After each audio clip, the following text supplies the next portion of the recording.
Now we're going to create a text on this face. So let's go to our picture. And here we can see that we have data traveler G4 16 gigabytes. So let's go to our model. Let's go to this face. Let's create a sketch. Let's go normal 2.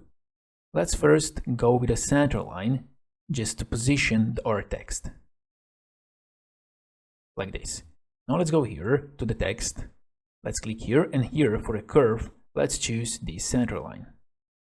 Let's put a text here, data traveler, like this.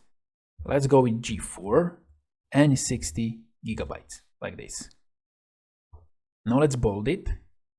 Let's go here and bold, like this. Let's change the font. Let's uncheck use document font. Let's go to font. For the height, let's choose points. We have 13. Now let's go with 11. Let's click OK. Like this. Actually, here we forgot 16. Like this.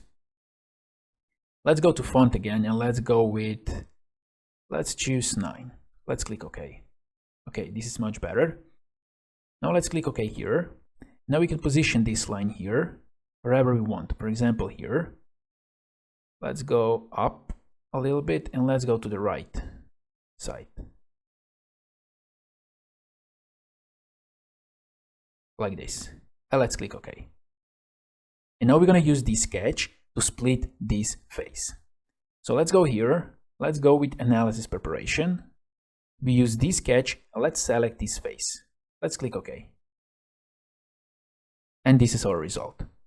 Now we have to go to the other side. This one here, and on this side we have this text, Kingston, and we're going to extrude this text. So let's select this face. Let's create a sketch here. Let's go with a center line, like this.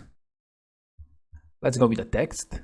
Let's select this center line, and let's type here Kingston, like this. Let's bold it and let's click OK. Now let's position this text in the middle, like this. Let's click OK. Let's go to features, Extruded Boss base. Let's go with 0.1 millimeter and OK. And this is the result you can see here. So here we have a Kingston and here we have this text on the other side. And now we are ready to apply appearances.